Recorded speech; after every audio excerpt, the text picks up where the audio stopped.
வணக்கம் and good morning my dear students. அடுத்ததாக 9வது கேள்வியும் 10வது கேள்வியும் நாம் பார்க்க போகிறோம். இந்த 9வது கேள்வியை பொறுத்த மட்டும் இந்த கொஷன் ஒரே ஒரு தியரியை அடிப்படையில் வச்சு தான் இந்த கொஷன் கேட்குறாங்க. சரியா? இப்போ இந்த கொஷனை ரீட் பண்ணி பாருங்கள். In the given figure, AB is a vertical tree and there is a bird at point B.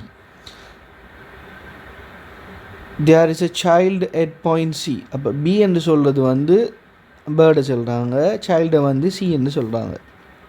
Moreover, A is horizontal. A is horizontal. If the child observes the bird with an angle of elevation of A and the bird observes the child with the angle of depression of B. So angle B, angle A. Represent these angles in the figure. So first question, இந்த கொஷனில் 2 part இருக்குது. So உங்களுக்கு தெரியும் இது 2 மார்க்ஸுக்குரிய கேள்வி. அப்போ 2 பார்ட்டாக இந்த கொஷனை divide பண்ணுறாங்க.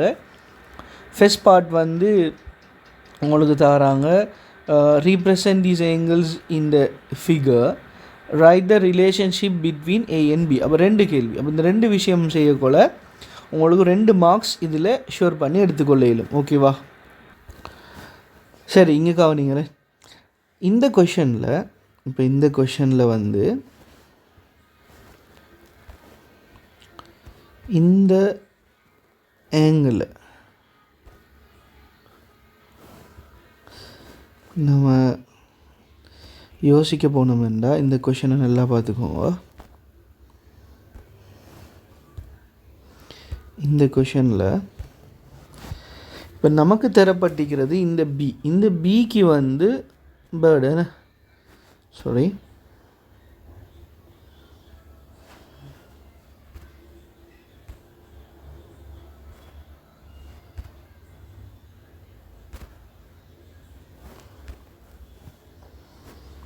இந்த பி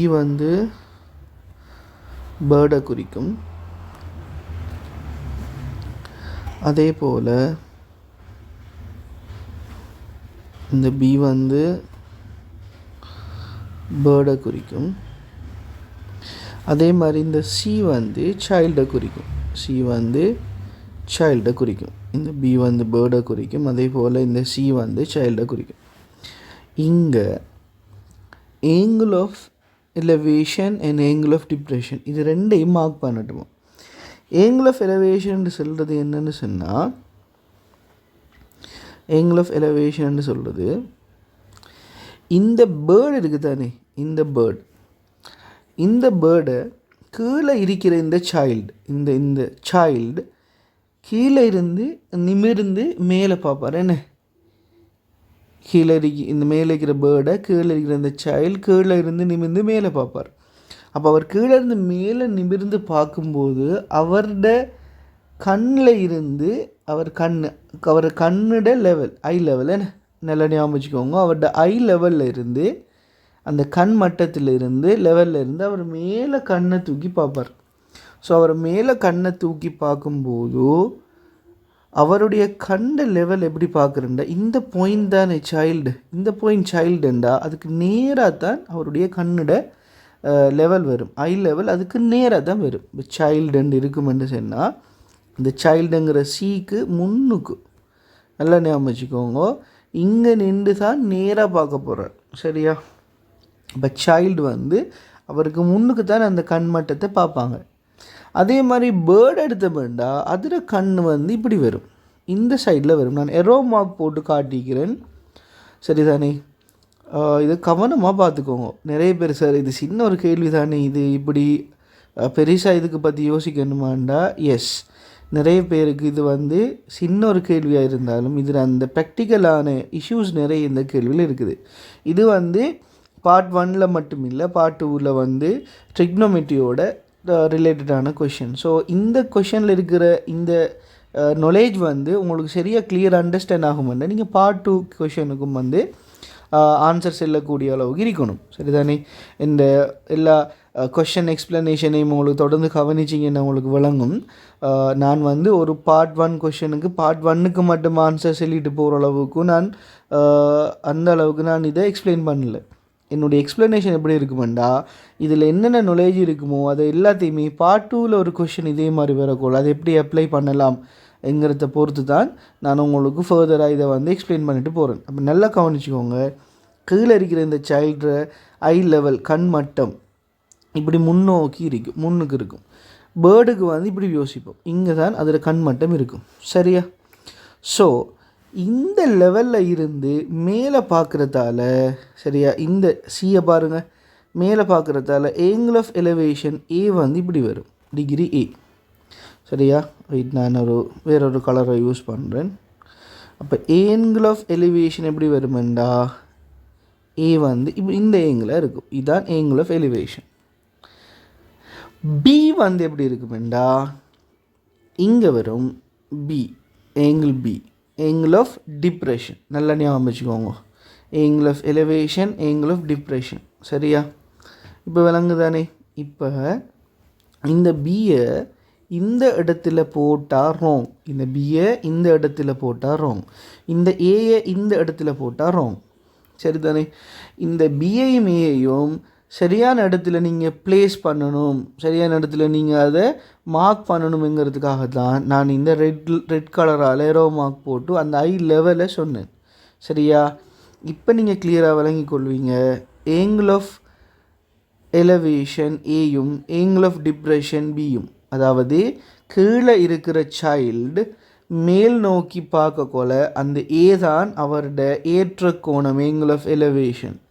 மேலே இருக்கிற பேர்டு கீழே தலையை குனிஞ்சு பார்க்கக்கொள்ள கீழே பார்த்தா angle of depression இறக்க கோணம். சரியா?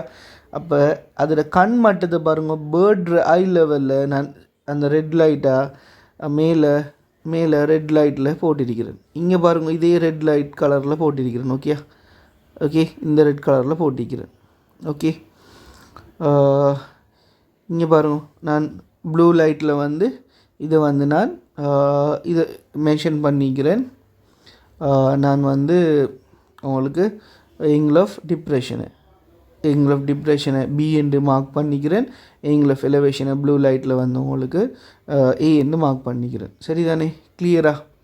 இப்போ எனக்கு இந்த கேள்வி நான் இப்போ ஏஎம்பிஏ மார்க் பண்ணது சரிதானே, இந்த கலர்ஸால் நான் மார்க் பண்ணது வந்து எனக்கு ஒரே ஒரு மார்க்ஸ் தானே இப்போ எனக்கு வந்துருக்குது, ஒரே ஒரு மார்க்ஸ் வந்துட்டு. செகண்ட் மார்க்ஸ் எதுக்கு வருமெண்டா இதில் ரிலேஷன் என்னென்னு கேட்குறாங்க, ரிலேஷன்ஷிப். ஞாபகம் வச்சுக்கொள்ளுங்க, இதில் ரிலேஷன்ஷிப்புங்கிறது ட்ரிக்னோமெட்ரிக் கொஷின் செய்கிறதுக்கு ஒரு பெரிய அளவில் சப்போர்ட்டிவாக இருக்கும் இதில் ரிலேஷன்ஷிப். ஓகேவா?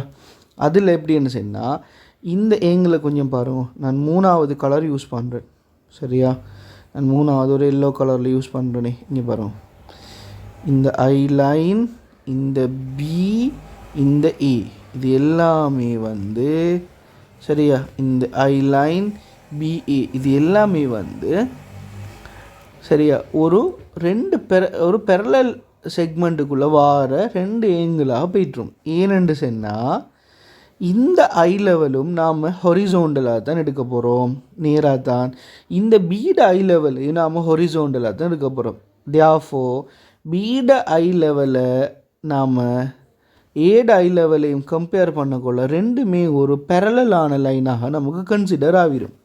இப்போ பீட லைனும் ஏட லைனும் நேராகவே பெரலாகவே நம்ம எடுக்கிறதால சரிதானே, அந்த ஐ லெவலில் கண் மட்டத்தை நம்ம இப்படி நேராக ஸ்ட்ரைட் லைனாக ஒரு நேர்கோட்டால் எடுக்கிறதால சரிதானே, ரெண்டுமே நமக்கு பெரலலாக போயிடும்.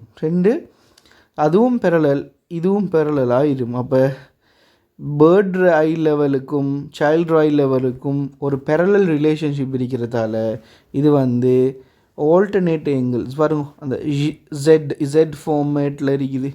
இப்படி இருந்தால் ஏயும் பியும் ஈக்குவல். ஞாபகம் இருக்குது தானே, ஏயும் பியும் ஈக்குவல். அப்போ ஞாபகம் வச்சுக்கோங்க, இப்போ நாம் இந்த கொஷனில் படித்தது ஒரு முக்கியமான தியரி. எது angle of elevation, எது angle of depression, அந்த ஐ லெவல் எங்கே இருந்து யோசிக்கணும். அதே மாதிரி ஐ லெவலில் ரெண்டையும் கம்பேர் பண்ணக்கொள்ள அது ரெண்டும் பெரலல் ஆகிக்கிறதால angle of elevationும் angle of depressionும் என்ன மாதிரியான ரிலேஷன்ஷிப்பில் இருக்குமெண்டா ஏ ஈக்குவல்ஸ் பியாக இருக்கும். எப்படி? ஏ ஈக்குவல் பியாக இருக்கும். ஞாபகம் வச்சுக்கொள்ளுங்க, ஏ ஈக்குவல்ஸ் பியாக இருக்கும்.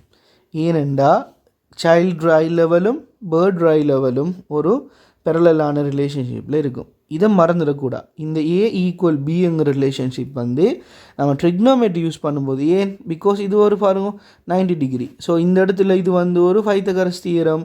ட்ரிக்னோமெட்ரி வந்து இதுக்குள்ளே ஷுவராக வந்து இன்புட் ஆக போகுது. நம்ம ட்ரிக்னோமெட்ரி படிக்கும்போது சைன் கொஸ் டேன் போடக்கொள்ள சரிதானே, இந்த ஏங்கிளில் ஏதாவது ஒரு சப்போர்ட்டிவான ஒரு ஏங்கிளை தரக்கொள்ள நமக்கு ஏயும் பியும் ஈக்குவல்னு ஞாபகம் இருந்தால் அந்த கொஷனை ஈஸியாக செஞ்சு கொள்ளலாம். சரிதானே, சம்டைம் பிஏ மட்டும் தந்திருப்பாங்க, ஏ தெரிஞ்சால் தானே இந்த ஏபிசிங்கிற ட்ரையாங்கிளுக்கு ஏதாவது ஒன்று சப்போர்ட் ஒன்று எடுத்து சைன் கொஸ்டான் போட முடியும் ட்ரிக்னோமெட்ரியில். அப்போ ஏ என்னடா ஏ தெரலையேன்னு கன்ஃபியூஸ் ஆக தேவையில்லை. அங்கே பி தந்தா பியும் ஈக்குவல்.